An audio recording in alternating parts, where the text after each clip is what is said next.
Join the chat. Let's start the show.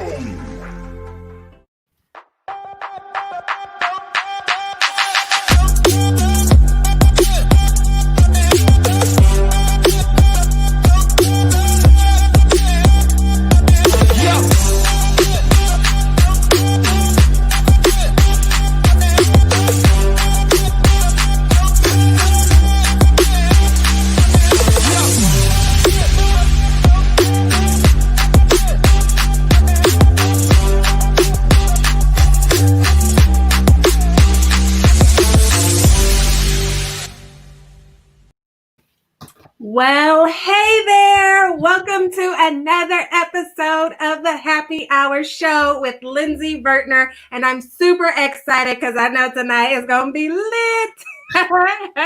Do the kids still say that these days? Lit? I don't know. It doesn't matter. But tonight's show is going to be awesome. For those that don't know me, my name is Lindsey Vertner. I am a peak potential strategist and transformational speaker. I teach millennial moms and startup entrepreneurs how to master their mindset and balance their lives through self-care, self-worth, and self-discipline. And I'm super excited about tonight's show guest, Mr. Cornell Thomas, because we met a couple years ago. We were speakers at the same event, and he is just an awesome soul, an amazing person. Whenever I got his show notes back and it said human for his title, like that just tells you right there just how funny and humorous he is. But he always gives you great tips to help shift your mindset and really overcome your obstacles. He's been a TEDx speaker. He speaks all over the world. He is just amazing. So without further ado, let's go ahead and start the chat with Cornell Thomas. Welcome, welcome. Thank you so much. Thank you, thank you, thank you. This was an amazing introduction. I feel like Chuck D and Flavor Flav. That was the best hype man introduction I've ever received in my whole entire life. I appreciate you. Hey, sometimes I do say professional hype woman. Yeah, hey, I'll hire you today. Like, that was perfect. If we were in person, then I really could have woo, woo, woo, woo. Oh, yeah. We get it. You know how we do. I mean, come on. You know how we do. That's the one thing that I remember when I first met you. I was like, oh, this is my person. Because it's like we have the same like energy. Like we're like on level 10 all the time. So I was like, oh, this is my person. Like, this is the person that I'm going to talk to for a very, very long time. Nice. And I ditto felt the same. So I want you to really just tell the viewers at home or wherever they're watching from, like, who is Cornell really? Like, Don't go through your resume, Cornell, but give us your real life Cornell. Who is that person? Yeah, sure. Well, first, thanks for having me on the show. It's an honor to be here with you because I think that you are not an up and coming person. I think you're already there. It's just you're going to continue to ascend to where you're going to go, where God brings you, which I think is going to be just amazing heights that neither of us would even be able to imagine very soon. So I want to thank you for that. Secondly, the reason I put human for my title is because I'm above whatever title that people, society's going to give you a title anyway, right? People are going to give you a title anyway. So I never do that to myself. My story starts, a long time ago. My father passed when I was 4 years old. He was a police officer in the city of Passaic, New Jersey. And when he passed, he left my mom the task of raising 5 kids on her own with very little money. So whenever I go and speak, I talk about my mom a lot because who I am today my mom is the sole reason for that. She was a solution-oriented human being, and she's still a solution-oriented human being. I never saw my mom put her head in her hands and say, I can't do this or this is impossible. My mom has always been someone that's like, okay, well, what's the solution to the problem? Mm-hmm. And she put so much time into the solution, even though I know there were days raising us 5 kids. And I know there are days where she was just like, Calgon, take me away. Like, what am I going to do? But she never showed that in front of us. So my whole entire life, through elementary school and middle school, I really didn't connect to anything. Now you hear people say all the time, like, you got to find your purpose and, what are you passionate about? But because I was so used to my mom being, to one job to the next, to one job to the next, and because, most young men want to be like their pops, and I didn't know my dad, there was nothing that I really resonated with. I was known as Cornell so-and-so's little brother. I have a bunch of older brothers. I have a younger sister, but I was like the younger brother, right? Yeah. So I had no identity. And it wasn't until I found basketball very late, when I was like 16 years old. My cousin Carlos Taylor was this big basketball player in Virginia. And I saw some newspaper articles about him. And I decided that day, like, I want to be this cat. Like, I want to be famous. Like, I want to get dates, like none of that stuff is happening. I have, like I was struggling. So I'm like, I want to be a basketball player. And all the work that I had to do, all the sacrifice that I had to do to even just become proficient, it took me 4 or 5 years before it finally hit. And I read something today, Mike Krzyzewski, a coach from Duke, was talking about LeBron and Kobe. And he was saying how they had such a lonely childhood. And you think about it, like, how everybody knew who they were. How are they lonely? It's because for you to be successful, you have to be okay with solitude. Mm-hmm. And that's something that people don't understand in terms of the road to success. The road to success is extremely lonely, because it's very rare that you find other human beings that have your drive and your passion and the same goal that you have. Like, my boys, I could play ball with them, but they didn't want to be professional basketball players. Like, their purpose wasn't to stop their mom from having to work again. My purpose was. So it's a very lonely road where it's just you, and you start to really learn about who you are. And when the doubts come in, there's no one to talk to about it, really, because no one has your life mission. Mm-hmm. So playing basketball and, kind of losing myself in that, it was the first time that people knew me for something. Like, I was actually good at, like, oh, Cornell, he plays ball, like, he hoops. Like, once that started happening, I was like, oh, okay, this is my identity. Like, God brought me here to play basketball. I was convinced. I'm like, that's it.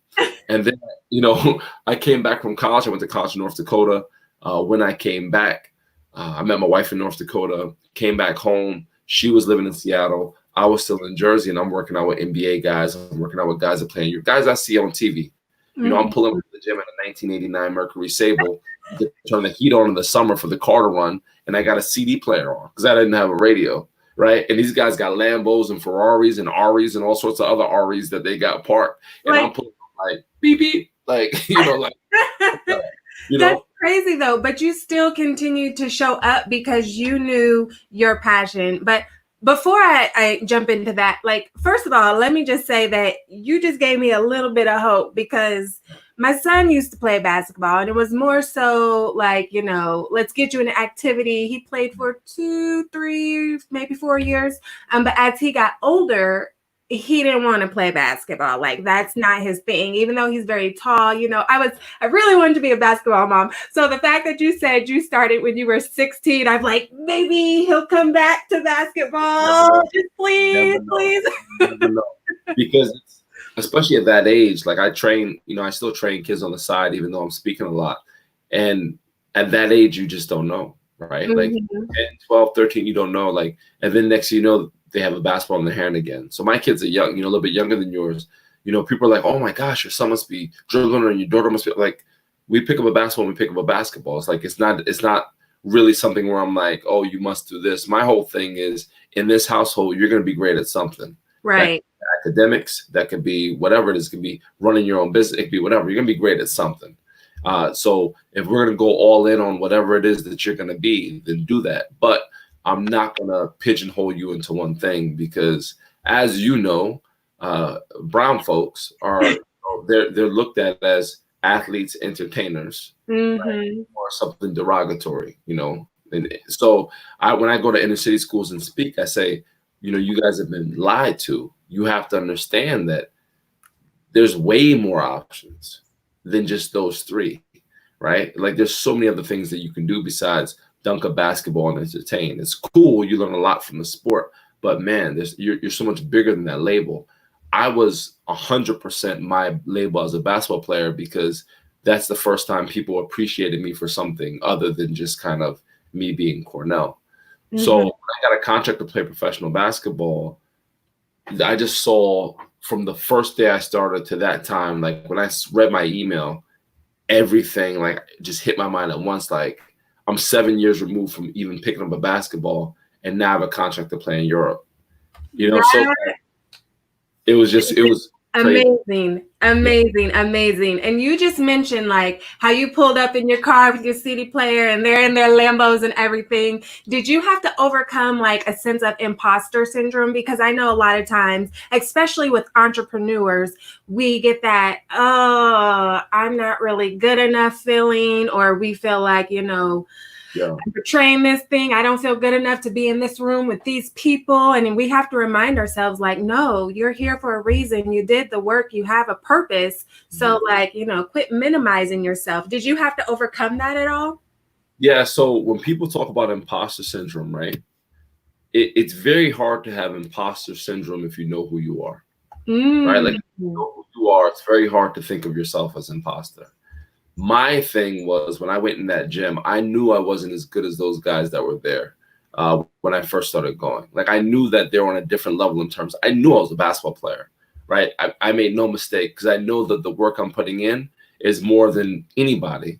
So I knew who I was. I just knew that they were on a different stratosphere right now. And for me to get there, I had to learn and go at them and really focus on, you know, getting better. So and even as an entrepreneur, right? Like you can sit me in front of somebody with $1 billion and I'll talk to them the same way I'll talk to someone that you sit me in front of that has a $5 business. It doesn't matter to me because one, humans don't make me nervous, right? And two, you know, I know I'm an entrepreneur. You have your own business. You're an entrepreneur. It does not matter. It literally doesn't matter how much money you make, much money is in your bank account. If your bank account is running the other way, right? Like not the other way. Right, you still have your own business, right? So when I was a week away from playing professional basketball, I ruptured my Achilles tendon, and that dream was deferred, right? So when that happened, I felt this sense of, okay, well, now who am I? Because I was wrapped up into that identity. So I don't know me without basketball. I didn't know who I was. So who am I now? And so fortunately, as I worked myself back into playing shape, I got an opportunity to coach basketball. But now, instead of a basketball player, I was a basketball coach. But basketball was still the thing. It's still basketball. It's different, way different. But I'm still in that same arena, right? So even as a coach, I realized that God put me on this earth to help people. I realized that. I said, okay, so it's not to play basketball. I get it. But it is to help people, because now I have these kids from all over, name an inner city on the East Coast, and I got these kids, and they're in this super rural area where I play JUCO ball, and their parents are just dropping them off. Like, okay, make my son into a man. Oh, by the way, he doesn't go to class. He's not a good teammate. He's not disciplined. Blah blah blah blah blah. Like more rules than a gremlin. I'm like, okay, thanks. I'm 24. Some of these cats are like 22. Right, I'm trying to figure out how to be a man. I got to teach these kids like how to be, you know, men and conduct themselves. So I felt a real moral responsibility to let these kids see someone that looks like them, that isn't, you know, talking ignorant, that isn't, you know, trying to, you know, be their favorite rapper, you know, that's, you know, being able to articulate a sentence, you know, and when we play basketball, I can still bring it. I can bring it to that other side whenever you want it. You know, so they had a respect there where they knew like coach is crazy. He can articulate his message a little bit different. You know, I don't have to say the N word every 5 seconds. You know, right. You know what I mean? Every 5 seconds. That's not gangster to me. I don't have to try to be someone I'm not. You're sophisticated. That's like, I'm sophisticated, fellow sophisticated we have on this show. Sophisticated, but can get ratchet when he needs to. It can always go there. Like, it can go there in a second. Like, what does Drake say, 0 to 100? Like, real quick. Little like, classy little hood. You know, like, it can get there. It can get there. There's a very healthy balance, but it can get there. So when I started coaching basketball, Lindsey, I still thought that, okay, I found it. This is the thing. I wake up, and I just said, I had a quote this morning about blueprints, right? Blueprints, they use pencil for a reason, because blueprints are made to be revised. Always. That's why they use pencil and not pen. because they might look at a building and say, oh, our measurements are off. So we Mm. have to go blueprint over. It's the same thing with your life. A lot of times we feel that we found the blueprint, like why we were created, Mm-hmm. but it's made in pencil, because life is going to throw stuff at you that's going to change the blueprint. Nice. So when you're not ready to change that blueprint, when your fabric is being shaken up because you're like, no, this is who I am, that's when you try to stick with the old plan, and you stay in that old plan. Next thing you know, you're like, I should have moved a long time ago. So when I was coaching basketball, we were about to have our first child. It was like 2012, and found out that my wife was pregnant. And I'm like, I'm just being pulled somewhere else. I don't know where it is. And it was the scariest thing, because I'm like, I don't know where it is, but basketball, I love to death. I love where I was at. I was coaching at this, prep school, that national powerhouse, and all these Division I guys that have come out there, and Division I guys, and the coach is like a Hall of Fame coach, and me and him got along great. And it would have been very easy to coach there for 20 years. Very easy. It would have been very easy for me to stay there for the next 20 years because I loved the people I was with, and I loved the kids. Like, man, I love going to battle with these guys. But I had to recognize that there was another force that was pulling me in a different direction. And I really do believe that when Bryce was born, I'll never forget June 4th, 2013, 4:28 a.m. When I held this cat in my arms, I was looking at him, and I saw his life from then 20 years forward. And I saw my life as a child, always wanting to have a dad, always wanting to, have that father look at me and, call me son, and like play catch with me or whatever. And I said to myself, I said, man, if I coach Division I basketball, I'll never be in this kid's life, because the amount of travel, just the workload. I was like, I'll never be there. Like, I'll miss all the events. And how does that look, me growing up without a father, and then being blessed to have a son, and not be in this kid's life? Like, I knew we were gonna have a son when my wife told me she was pregnant. I looked at her and I told her, I said, inside your stomach is a boy. I was like, we're gonna call him Bryce Thomas because he has the same initials as my dad, Bobby Thomas. And she looked at me and she was like, okay. And then, like, all the, how mothers do, like, all women, oh, the belly's sitting this way, a girl, and blah, all this witchcraft. And I'm just sitting there like, okay, first, and they would just tell me like, Cornell, I think you're gonna have a girl, and I would just shake my head like, oh, okay. And then when the son came out, the nurse said it, and my wife looked at me like, what's wrong with you? Like what? Like, how did you? And I said, I knew what God was providing us at first. I knew I was gonna have a baby boy first. I knew it.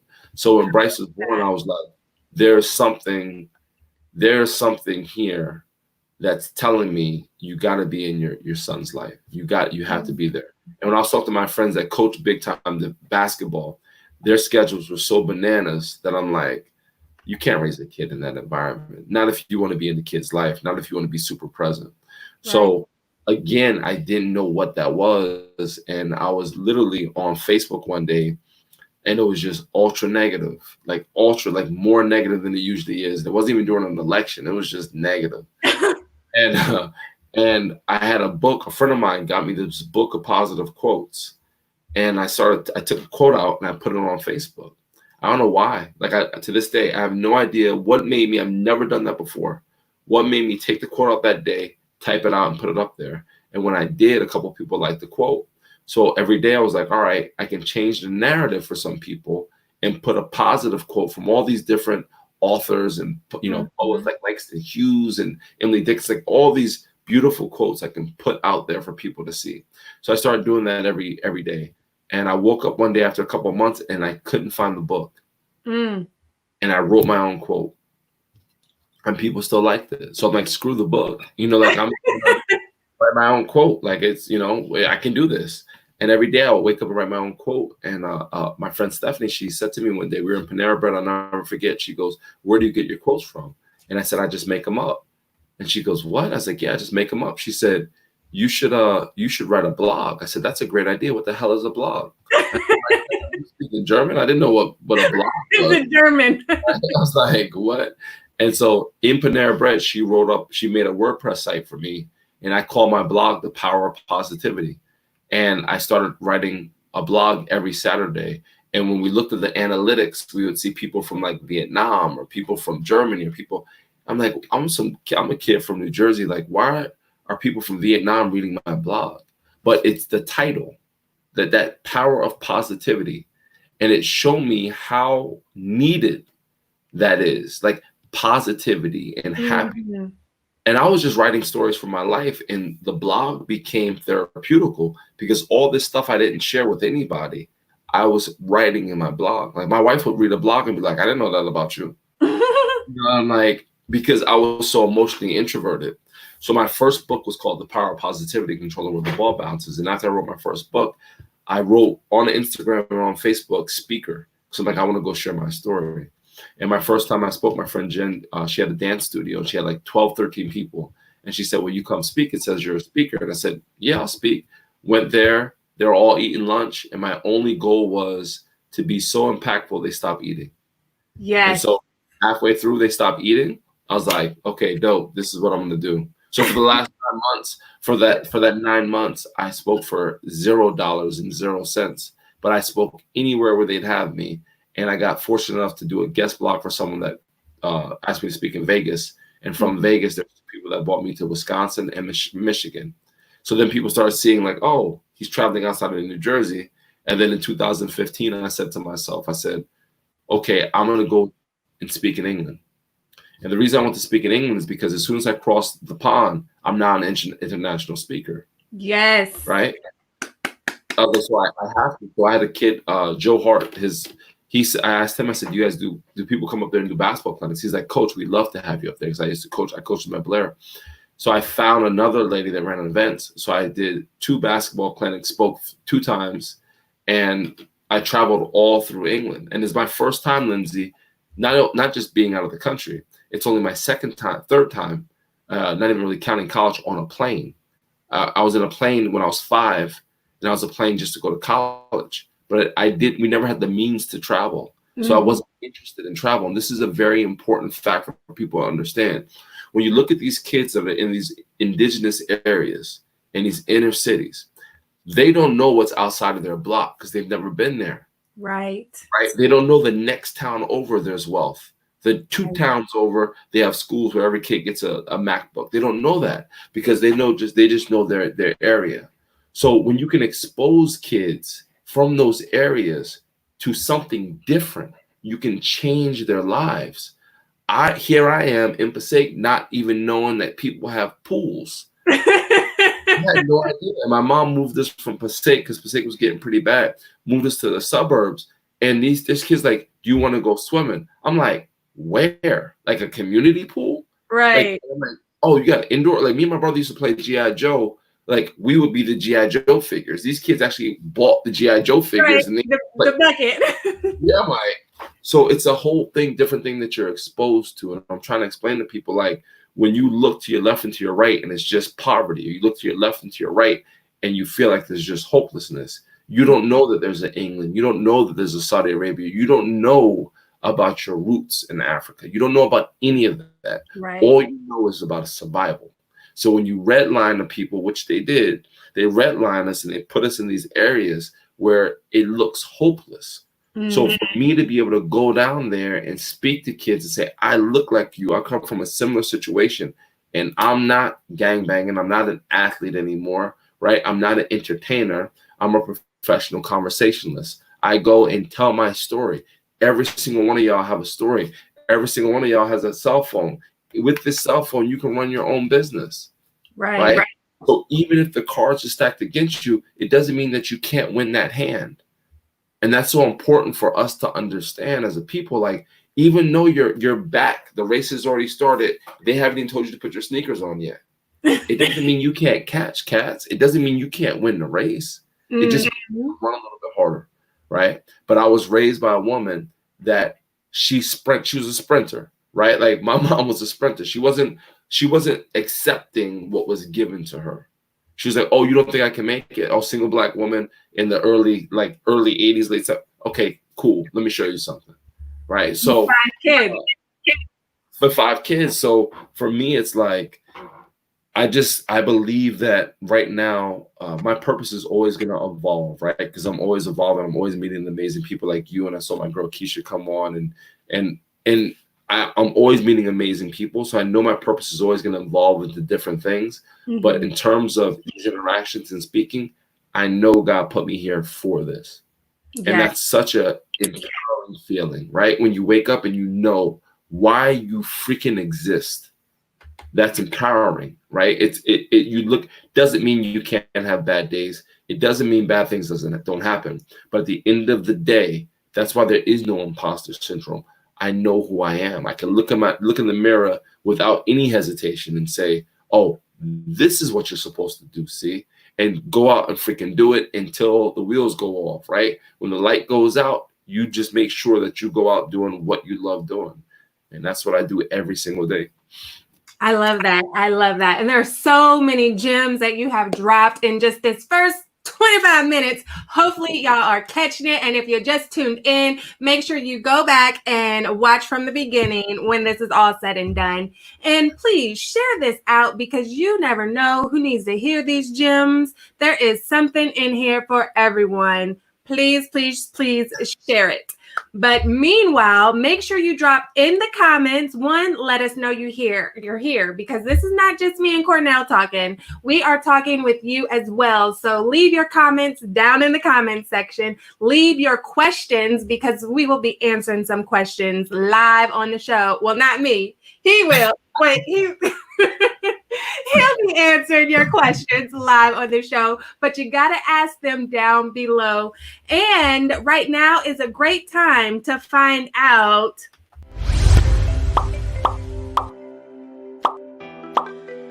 What's in your cup?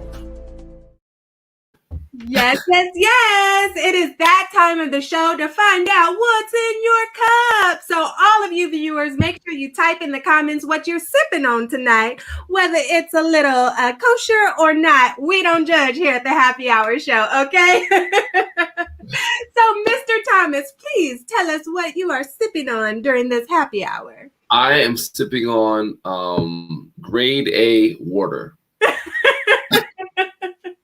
Grade A. So it didn't come from the tap. No, Poland Springs. I'm bougie like that right now. Poland Springs water. That is it. PG. Yeah. And Brandy just typed that she's sipping on lemonade. Man, I want to be over there right now. Yes. I had some of my daughter's lemonade earlier today. Listen, the next time y'all catch my daughter selling her lemonade, please make sure you buy that liquid crack, okay? Yeah. That's what I have dubbed it because, yes, everybody comes back for more. They come back. Yeah, I gotta wait till Monday. Before I can drink any type of anything. I did like a 31-day thing, and me and my wife are just counting down the days. Like Monday, it's all popping. You know what I can't like, and Lindsey, I know you can relate, and Keisha and Brandon, all you guys. How do we not die from Kool-Aid? Listen, it's above me now. Jesus put a covering over all of that because I definitely like my drinks with a side of diabetes. And I know in my brain, it tells me this is not good for you. But my heart and my belly, it just tastes so good. And I'm like, pour some sugar on it. How do we not die? Like, if you look at a 16-ounce bottle of Snapple, it has like 35 grams. I remember me and my brothers, like, literally putting in our, like, cherry or surfing berry cooler and just being like, sugar. Like, don't even use the measuring cup. We don't the suggested size. You're like, oh, it's not sweet enough. How? How is it not sweet enough? You use half a thing of sugar, right? It's like, I just can't believe that we're alive still. Like, thank you, God.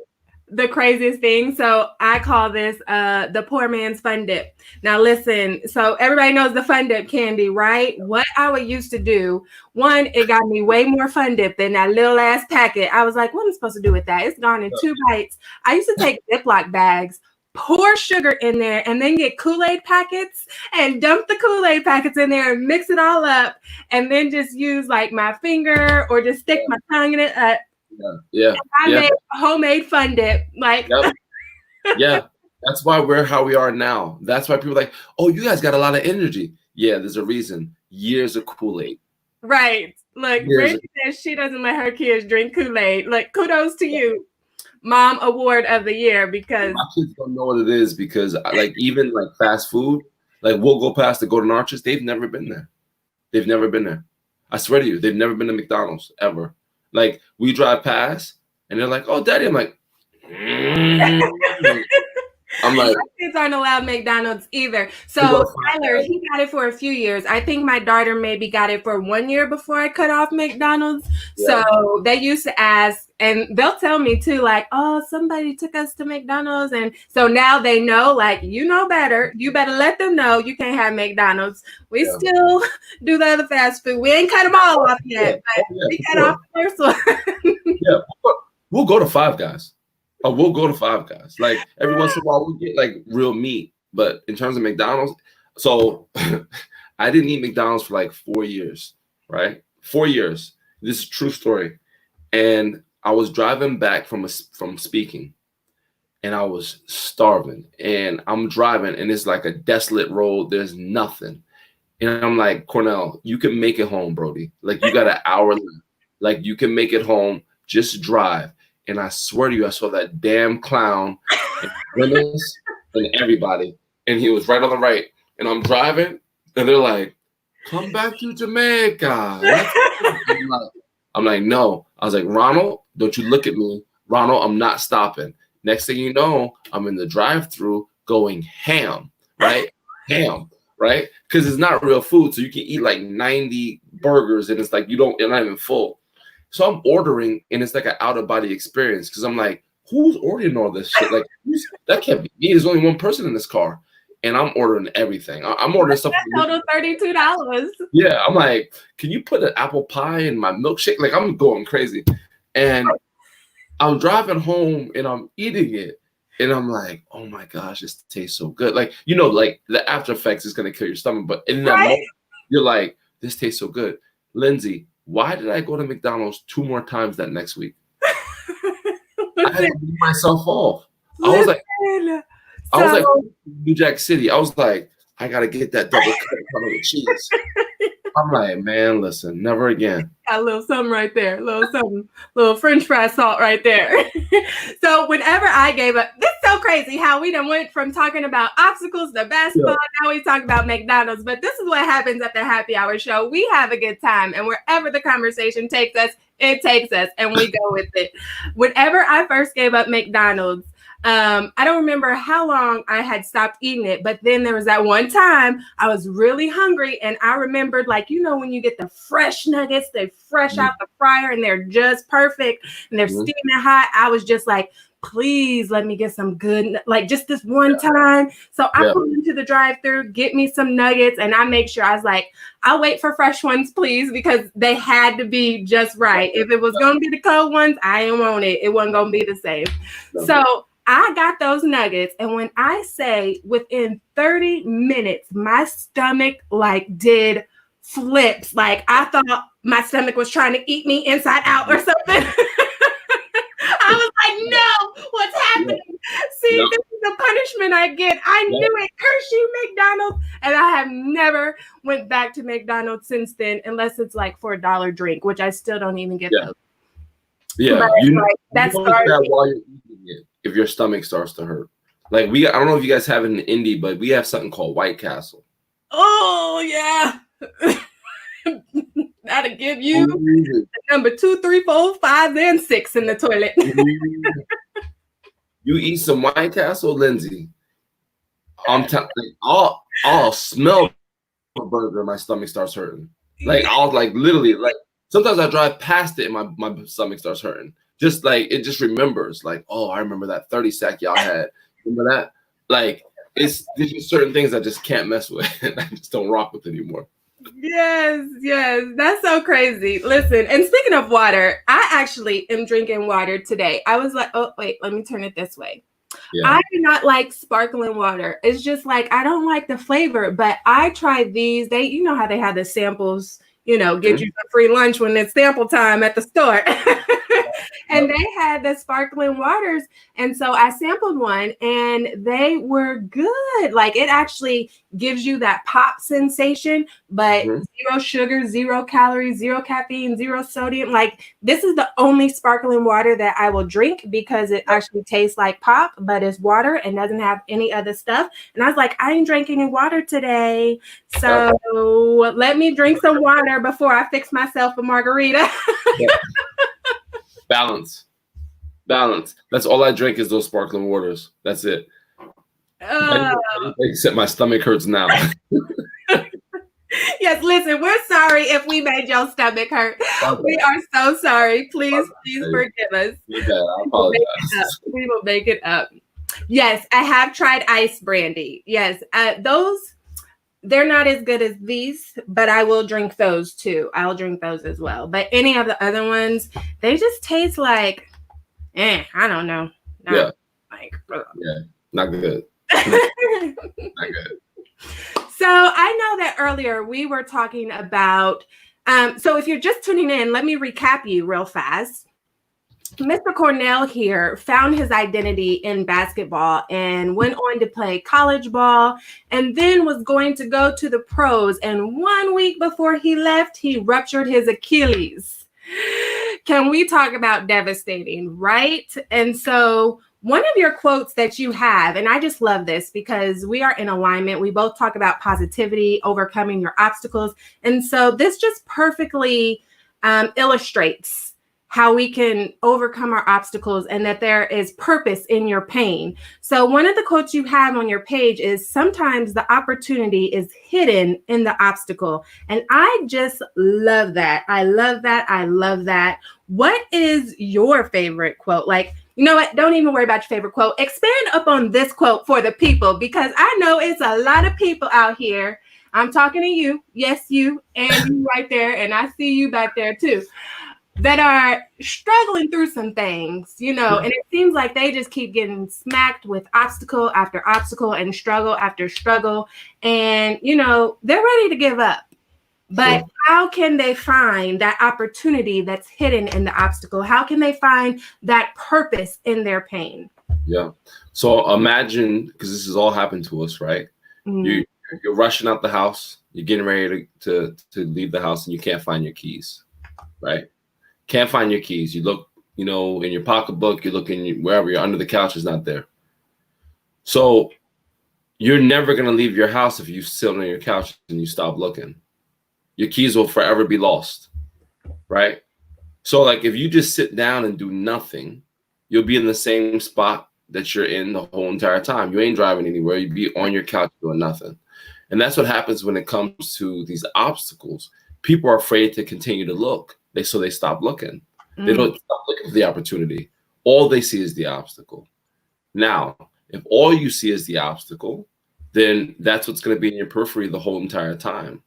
If you look at it and say, okay, well, what's the reason for the obstacle? That's what I always say. Like, what's the reason this is here? Why is this mountain in front of me? Now, when you climb a mountain, right? When you scale a mountain, what do people do when they get to the top? When they get to the top, they put their hands up and they go, oh my gosh, I made it, right? Like I made it, I got here. And they think about the whole entire way, all that travel they had to do to get there. It's the same thing. When we get to that opportunity in the obstacle, what I do is I look back and all the struggle that I've had to get through to get there, which gives me another sense of gratitude and appreciation that that opportunity has come my way. And sometimes these opportunities that come to you don't mean they're life changing. It doesn't mean that it's like it's going to for sure happen, but the opportunity is a blessing, because opportunity just knocks at your door. It doesn't sit on your couch. So as you stew in the obstacle, opportunity is already saying peace and welcome to the next door. Right. So when opportunity presents itself, when you're looking for it and you see it and you're like, okay, I'm open to it. So now I can see it. All right, now I can jump on it. And then let's see where it takes you. So there's so many times where I've had things that have happened where like a speaking engagement got canceled, or at the last minute, like, hey, you know, I don't know if I can give you this amount of money because like this just happened. And I always explore why. Like, why is this happening? And I'll tell you 9 times out of 10, Lindsey, when I'm presented with an obstacle, there's another opportunity that comes from it that's greater, way greater than the obstacle, way bigger than the obstacle. So it's like it's just continuing to look and not giving up. And even though we're getting hit with all these things now, especially if you turn on the freaking news, you'll swear the world was like, is gonna explode any second. All these things you're being hit with, you have to say, well, why? I got my kids' bikes a month ago, and the bike owner said, we've never sold this many bikes because now families are connecting with one another because they have no choice. Yeah. Right. Like now they're going out and they're going for bike rides. Now they're sitting there and having conversations. Now families are eating dinner together. So despite all the bad things that are happening, isn't that a beautiful thing? Right. I mean, schooling sucks. Let's keep it real. Like I'm not a teacher, but I to be with my kids and like be with them all day instead of being with them for like an hour, like an hour and a half. So there's always this opportunity. Right now, the opportunity is for us to connect as human beings, and the opportunity is to be more empathetic because we're all going through the same thing globally, all over the world. And our opportunity is to make our families stronger, make our friend bonds stronger, and be there for one another. That's the opportunity. Right. The obstacle is all the other nonsense. It really forces you to sit down and figure out what is most important to your life, because clearly it can be taken away in a snap, whether that is an actual life itself or a job or, a normal that you're used to. All of that stuff can be taken away. And so it really forces people to sit down and think, what do I value? What do I need to make a priority in my life? What have I been neglecting that I can now focus on and improve upon? Love it. I love it. Like, the priority thing is humongous. That's humongous. Like, prioritizing your life. Like, what is the most important thing? And during this, when you're sitting home and you start realizing who's reaching out to you, who's connecting with you, who's still keeping tabs on you, who's saying, hey, Lindsey, how's the family doing? Like when you reach out to me, I'm like, man, I can't, like immediately went to the calendars, like I got to just make time, to connect because we haven't connected in so long. And for me, my true friends are people that I know they're off doing great things. And when we connect, it's just like we've been talking every single day. Like for us, it's like, that's how it is. We can go 5 years without talking. As soon as I see you, it's like, sis, it's on, right? Like it's right. So I think the priority is, so that's such a powerful and impactful point, is like, what are your priorities in your life, and what are you going to prioritize once this kind of like, and I know everybody's using the catchword new normal, but when I think new normal, like every day is a new normal, right? Because every day is different. So even if this wasn't happening 6 months down the line, the world's going to change. The world's changing every single day. Right. So it's like how you adjust to that change. That's what's the most important. Yes. And making sure that you are willing to be open to that change and receive that change, because sometimes we get so closed-minded, and that's why we miss opportunities. That's why we can't see the tools and the resources that we need to overcome our obstacles, because we're so closed-minded and we want things to be just this one way down this one singular path. And when it doesn't go that way, we get stuck and we sit on that path and want to cry and pout and do nothing. And it's like, you got to open your mind, like how we were talking about earlier, expanding that circle and seeing what's in the next town over. Because then once you open your mind and you look around and say, oh, wait, hold on, there's another path over there. There's a potential path right there. I could even make a path over here. But you have to be willing to receive that. Yeah. And creating your path, right? Creating your path. Like, you have to be brave enough and strong enough and have the work ethic to say, oh, there's no road for me. Oh, I'll create one. I'll create my own. I don't want to be in anybody else's lane. I'll be in my own lane. I have no problem digging the road, paving the street. I'll do that myself. Right. And the cool thing is because of like our mindset, we're going to pave the road for the people behind us and help them get through it as well. A lot of people pave the road and then they put a bridge and they blow up the demolition, that entrance to the bridge, so you can't. Right. We're different. We're looking back and we're like, okay, who's coming? Right. I want kids to look at me like people contact me all the time. Like, I want to be a speaker. I want to be a blah, blah, blah. I'm like, cool. Tell me about it. Like, if you're really about that life, then let's talk about it. Let's have a conversation. You know, so I think I think an Afrocentric way of thinking is always like Ubuntu, which means I am because we are. You know, we're always trying to help others, right, and bring people up. I am because we are. Yes. I like Ubuntu. That's it. Yeah, UBUNTU. Ubuntu. I am because we are. Ubuntu. Yeah. Take a note on that one. Yes, so I think that this is a great time for us to, well, no, I keep saying us, but I'm not about to answer these questions. You're about to answer these questions. This is time for our audience questions. 30-second hot shot. Answer the question in 30 seconds or less, or take your shot. Yes. So I'm going to ask you questions. You have 30 seconds to answer. Mm-hmm. And if you don't answer in 30 seconds, you got to take your shot of water. Gotcha. Let me get my timer. Hold on, y'all. I got to pull up my timer. 30 seconds. Okay. So question number 1. What was a piece of great advice you received from an unexpected source? Go.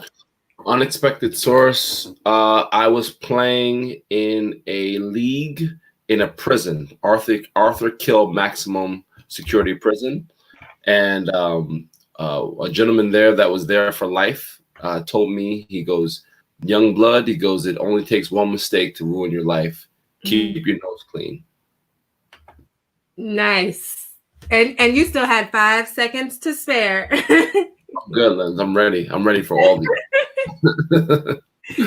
It only takes one mistake to change your life. What was it? One mistake to ruin your life. Yeah, it takes one mistake. One mistake can change your life, right? And he said, just keep your nose clean, because my buddy was a psychiatrist there in that prison, and they would bring in players from outside and play against their prison teams. And I was like 23, 24 years old. And this guy was like, man, he saw that I was talented. And he's like, it only takes one mistake. Yeah. Like, he's, end up in here with us. He's like, you don't want to be there. You don't want to be here with us.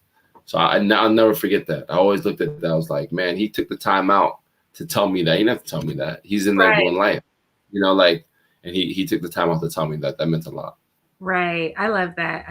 And that just goes to show, like, we're all connected. We all need each other. Even when you think you don't, or you think someone's too young or too old, like, no, we can all learn from each other if we would just be willing to, 1, share, and 2, receive. So love that. So Miss Brandy has a question. She says, I may have missed it. How long have you been public speaking? Go. Oh, Brandy, I have been public speaking for the last 7.5 years. I started in 2013, and then a little bit before 2013. Got it. Now, that was an easy one to answer in 30 seconds. That was Yes. Okay. So I have another one for you. Let me restart the timer. All right. Okay. So you spoke about wait, hold on. Yes. Okay. So you spoke about you were going to play ball to pay for your mother, like to retire your mother and everything. So how did you really feel whenever you found out that you had ruptured your Achilles heel? Yeah. I immediately got into why me mode, which was like, that's when you curse the heavens. And, you're just like, I can't believe this is happening to me. Like, why is this happening to me? Blah, blah, blah, blah, blah. And the shift was actually thinking about my mom and realizing how solution oriented she is. And that's what changed my why me mode into like, what now mode? Like, what are you going to do? Yes. And I love that. And you beat that in 30 seconds too, because you are pro with it. Hey, hey, hey, hey. I love it. I love it. Yes, because something I always tell my clients to think about whenever they're going through those obstacles and their struggles, instead of thinking, why me, say, why not me? Right? Mm, Because, like we were talking about earlier, there's purpose in your pain, and there's a reason that you are going through the things that you are going through. Some of those things are self-inflicted when we don't want to acknowledge our subconscious beliefs and our past traumas and heal those things. But other things are to teach us lessons. Like, I liken it to a video game. You're on level 1 and you have to achieve certain things before you can move to level 2. And if you don't achieve those things, you never move on to level 2. And in life, it's the same way. We have these certain obstacles that we have to unlock or overcome before we can get to level 2, because oftentimes in level 2, it's going to build up on the things that we learned in level 1. So instead of saying that, why me, say, why not me? Take yourself out of victim mode and move into victor mode, because you can't have change in victim mode. Like, whenever you stay stuck in that victim mentality, you give up your power for change. And so you have to take that back and say, all right, I'm going to be a victor over my obstacles. So I love that. for sure. I love it.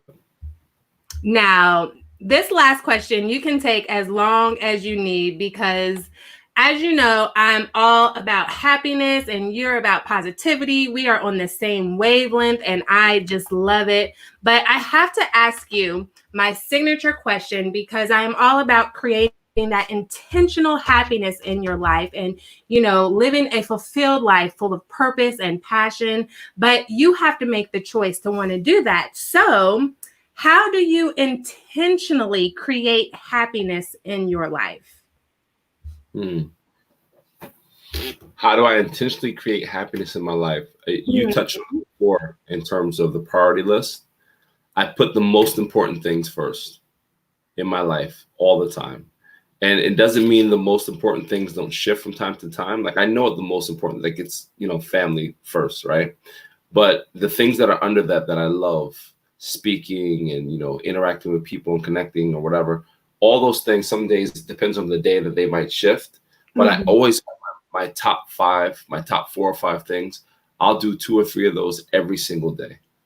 Every single day I'm connected. There's not a day that I'm not talking with someone. There's not a day where I'm not connecting with someone. There's not a day that I'm not hanging out and playing with my kids. There's not a day where, so I'm always cycling through those 5 things that I love every day. And then, like I said before, recognizing and realizing that I was blessed enough to know why I'm here.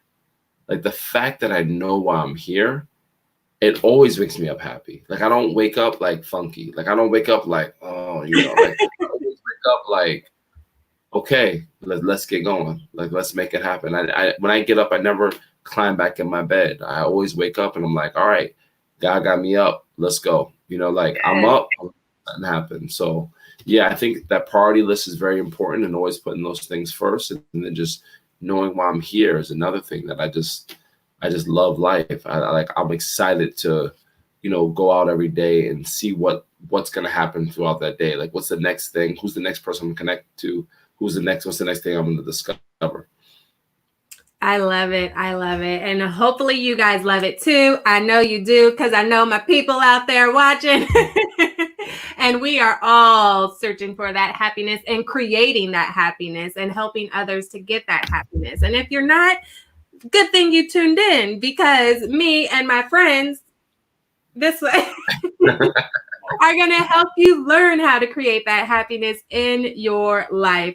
So I want to thank tonight's guest, Cornell Thomas. Let me put his information back on the screen there so that you can follow him, connect with him. Cornell Thomas 34 on Instagram, Cornell Thomas on all other platforms. Visit his website, cornell-thomas.com. He is a phenomenal speaker, and we had a phenomenal chat on tonight.